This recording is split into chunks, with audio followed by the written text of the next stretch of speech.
Good evening, Dr. Zakir. My name is Jal and I work here for Emirates Bank International.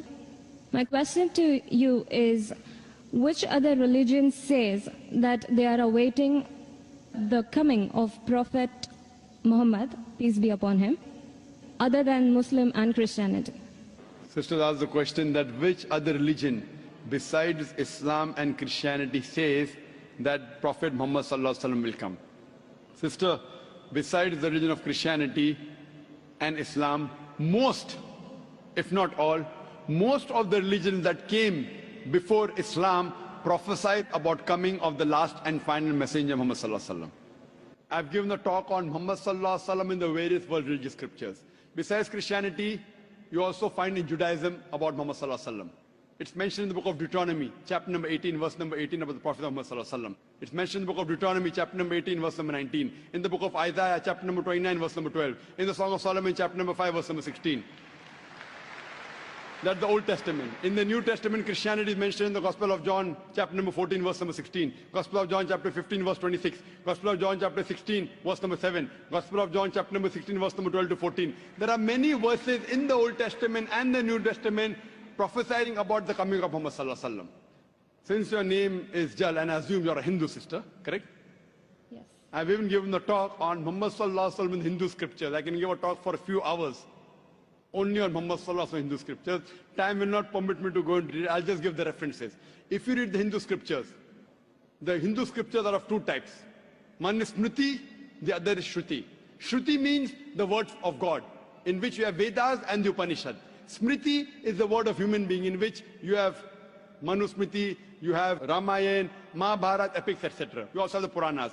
If you read Bhavishya Purana, it's mentioned Bhavishya Purana, Parva 3, Khanda 3, Adhyay 3, Shlokas 5 to 8, which speaks about Muhammad. It's mentioned Bhavishya Purana, Parva 3, Khanda 3, Adhyay 3, Shlokas 10 to 27, talking about Muhammad as the Malacha.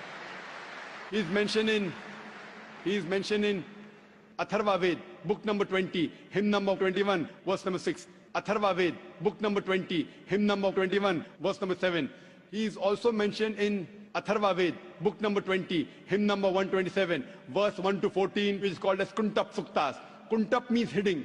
It speaks about the coming of Muhammad that he will be the praiseworthy, he will have 60,000 enemies, etc. He is also mentioned in Rig Ved, book number 1, chapter number 53, verse number 9. He is mentioned as Ahmad, which means one who praises, in Uttarchik, mantra number 1500. It's mentioned in Indra, chapter number 2, verse number 152. Yajurved, chapter number 31, verse number 18. He's also mentioned in Atharva Ved, book number 20, hymn number 126, verse number 1 to 14. He is called as Narashansa. Nar means man, person. Shansa means coming from Prashansa, praiseworthy. A man who's praiseworthy. If you translate Narashansa, man who's praiseworthy, into Arabic, it means Muhammad. He's prophesied as Muhammad in Rig Ved, book number 1, hymn number 13, verse number 3. In Rig Ved, book number 10, hymn number 64, verse number 3. He's mentioned Rig Ved, book number 2, hymn number 3, verse number 5. Rig Ved, book number 5, hymn number 5, verse number 2. He's also mentioned Yajurved, chapter number 20, verse 37. Yajurved, chapter number 21, verse number 31. I can go on and on and on, mentioning only the references of Muhammad mentioned in Hindu scriptures. Due to limitation of time, I will just touch on one prophecy a little bit in more detail. He's been prophesied as the Kalki Avatar. You know, when you read the Kalki Purana, book number 2, verse number 5, 7, 9, 11, 14, he's prophesied as the Kalki Avatar. And it's mentioned there that his father's name will be Vishnu Yas. Vishnu means God, Yas means servant, servant of God. If you translate to Arabic, it's Abdullah. The father of the name of Muhammad was Abdullah.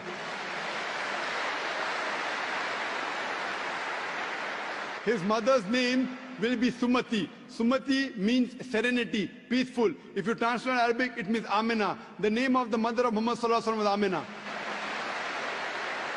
It says he will be born in a city by the name Sambala. Sambala means a place of peace and serenity. That is Makkah. He'll be born in the house of the chief of the village of Sambala. He was born in the house of Quraysh.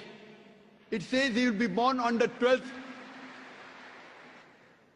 If you clap at every point, it will go on for hundreds of claps, mashallah. He will be born on the 12th month of Madhav, that the 12th Rabi Awwal. It says that he will be a teacher for the whole of humanity. And we know Muhammad Sallallahu Alaihi Wasallam was sent to the mercy of the whole of humanity. It says he'll get the first revelation in a cave known as Gare Hira.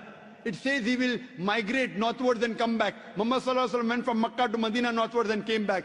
It says that he'll be given 8 supernal qualities. It says that he'll have 4 companions, talking about the first 4 Khulfa Rashidin. It says that he'll be helped with the angels in the battlefield. We know Muhammad Sallallahu Alaihi Wasallam held in the battle of Badr with angels. I can go on and on talking only about the prophecy of Muhammad Sallallahu Alaihi Wasallam. So if you're a Hindu, and if you believe in the Hindu scriptures, you also have to believe the last and final avatar, the last and final messenger in Hinduism is Prophet Muhammad, peace be upon him.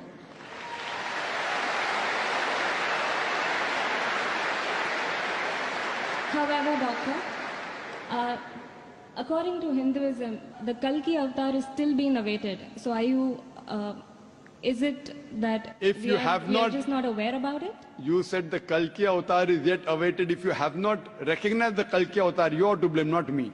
I have given you so many similarities. Now you have to disprove it. You say, my scripture says Vishnu Yas, father's name. Prophet Muhammad Sallallahu Alaihi Wasallam's father's name was not Vishnu Yas. You have to disprove me. Now this has been done by pundits of Hinduism. Hindu scholars have also written this. Now the Hindu scholars are preventing the truth from you. They are hiding the truth from you. You as a logical girl, as intelligent girl who's working in a high post, it's your duty to realize that if your priests are hiding the truth from you, we can have a debate with your priest. You can call the doctors of divinity. You know, I have had dialogues with pundits. You know, one of the very famous is Sri Ravi Shankar. He never disagreed. He agreed. He agreed with what I said about oneness of Almighty God, has got no images. He believed in Prophet Muhammad Sallallahu Alaihi Wasallam. He did not accept that's a different thing because he will lose his following. Therefore, sister, do you have a following? So you have no fear to lose the following. So when I've given you so many references with giving quotations, I'm not pulling a fast one. You can very well go and check and verify. But after you verify, do you accept in the last and final messenger? Do you? Yes. So do you believe in Prophet Muhammad, peace be Yes. upon him? MashaAllah.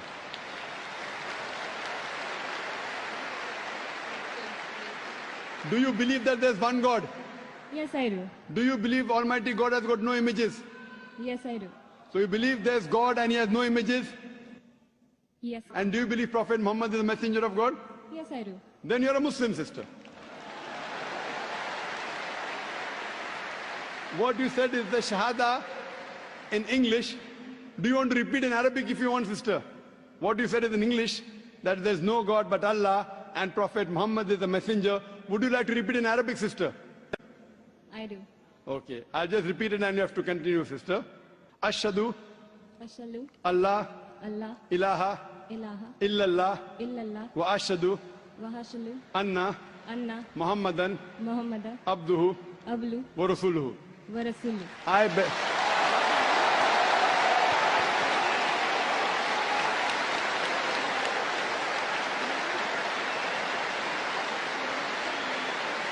MashaAllah, sister.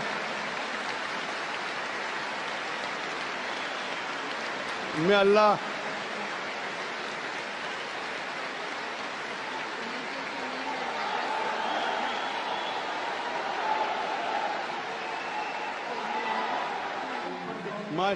MashaAllah, sister, may Allah reward you. You have joined a family of religion of peace of more than 1.3 to 1.5 billion. May Allah reward you and may Allah grant you Jannah, inshallah. And believe me, sister, it requires guts. I feel that, mashallah, I really admire your guts more than Sri Ravi Shankar, mashallah.